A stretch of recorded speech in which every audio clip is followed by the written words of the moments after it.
Welcome বন্ধুরা, আমি রাত্রি বলছি। বড়দের প্রণাম আর ছোটদের ভালোবাসা জানিয়ে শুরু করছি আজকে ওপার বাংলার একটা রেসিপি।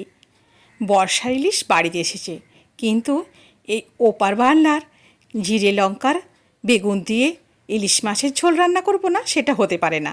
সেই জন্য আজকে তোমাদের কাছে এই রেসিপি নিয়ে হাজির হয়েছি। বাজার থেকে বেশ টাটকা কুলি বেগুন এসেছে, আর সাথে এসেছে ইলিশ মাছ। আমিও চটজলদি রেসিপি বানিয়ে নিলাম। প্রথমে ইলিশ মাছে নুন হলুদ মাখিয়ে নেব। মাখিয়ে নিয়ে ইলিশ মাছটাকে হালকা করে ভাজবো, কিন্তু মশলার সাথে, আলাদা করে না। দেখো কিভাবে রেসিপিটা বানাই। বন্ধু, প্লিজ তোমরা কিন্তু এভাবে রেসিপিটা একবার বানিও, দেখবে দুর্দান্ত স্বাদ হয়। ইলিশ মাছের ঝাল পাপা সবই তো আমরা খাই, কিন্তু এই রেসিপিটা অবশ্যই একদিন বাড়িতে বানিও এই বর্ষাকালের ইলিশে। আমি 1 চামচ জিরে আর 3টে ঝাল বেশ কাঁচা লঙ্কা নিয়ে নিয়েছি। জিরে আর কাঁচা লঙ্কাটা শিলনোড়াতে করে বেটে নিচ্ছি, কারণ এই শিলনোড়া দিয়ে এই মশলাটা করলে ভীষণ সুন্দর ফ্লেভার আসে, আর খেতেও হয় দুর্দান্ত। মিহি করে জিরে আর এই কাঁচা লঙ্কা বেটে রেডি করে নিয়েছি। সাথে অন্যান্য উপকরণগুলো জোগাড় করে নিয়েছি। বেগুন কেটে নিয়েছি, আর নিয়ে নিয়েছি মাছ নুন হলুদ মাখিয়ে যেটা রেখেছিলাম। এবারে রান্নাটা বসিয়ে ফেলি, চলো। বন্ধুরা, যারা আমার চ্যানেলটাকে এখনও সাবস্ক্রাইব করনি, প্লিজ তারা সাবস্ক্রাইব করে নাও। পাশে থাকা বেল আইকনটা অবশ্যই প্রেস করে রেখো। যখন নতুন নতুন রেসিপি আপলোড করব তখন তোমাদের কাছে পৌঁছে যাবে।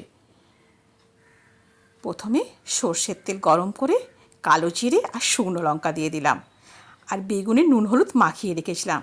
বেগুনটাকে হালকা করে ভেজে নিচ্ছি। ভেজে এই তেলেই কিন্তু আমি সমস্ত রান্নাটা সেরে ফেলবো। বেগুনটা মিনিট 2 ধরে হালকা করে ভেজে উল্টে নিচ্ছি। বন্ধুরা, এই রান্নাটা কিন্তু খেতে দুর্দান্ত স্বাদের হয়। একটা পদ দিয়েই 1 থালা ভাত অনায়াসে খাওয়া যায়। এই রুপোলি শস্য কিনতে গিয়ে গায়ে ছ্যাঁকা লাগলেও খাবার সময় কিন্তু সেটা ভুলে যাওয়া যায়। দেখো বেগুনটা আমার ভাজা হয়ে গেছে। এবারে বেগুনটা সাথে দিয়ে দিলাম হলুদের গুঁড়ো, আর দিয়ে দিলাম বেটে রাখা জিরে আর কাঁচা লঙ্কা।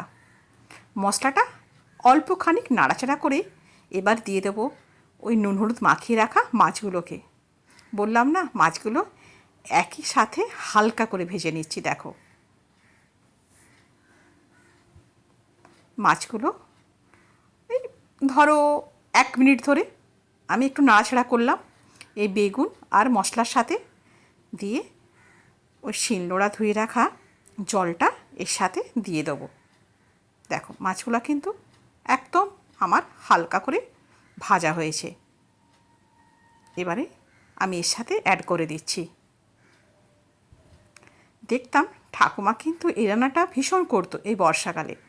আমার কিন্তু খেতে ভীষণ লাগে ভালো, সেই কারণে আমিও বাড়িতে বানিয়ে ফেলি। এতে কিন্তু আলু বা অন্যান্য কোনো সবজি দিই না, একমাত্র শুধু বেগুন দিই। দিয়ে দিলাম পরিমাণ মতো নুন দিয়ে এবার একটা ঢাকা চাপা দিয়ে দেবো। মিনিট 5 ফুটিয়ে রান্নাটা রেডি করে নেব। দেখো বন্ধু, কত তাড়াতাড়ি, কত সহজে, কত কম মশলায় একটা সুস্বাদু রেসিপি বানানো যায়। ঝোল ফুটে উঠেছে, আর গোটা ঘরও গন্ধে ভরে উঠেছে, কারণ ইলিশ মাছের গন্ধে জবাব নেই। আমি কিন্তু ইলিশ মাছ পেটুক ভীষণ ভালোবাসি খেতে। সে ঝাল হোক, ভাজা হোক, কাঁচা হোক, ঝোল হোক, সবই কিন্তু আমার না নেই। দেখো ইলিশ মাছের ঝোল রেডি হয়ে গেছে। এবারে এটা একটা পাত্রে ঢেলে নেবো, আর গরম গরম ভাতের সাথে পরিবেশন করব। বন্ধুরা, যদি রেসিপিটা তোমাদের ভালো লাগে অবশ্যই কিন্তু একটা কমেন্ট করবে, আর বাড়িতে বানিয়ে আমাকে কমেন্টে জানিয়ে কেমন হয়েছিল রেসিপিটা। আজ তাহলে এই পর্যন্তই। দেখা হবে আবার নতুন কোনো রেসিপির সাথে তোমাদের সঙ্গে করে নিয়ে।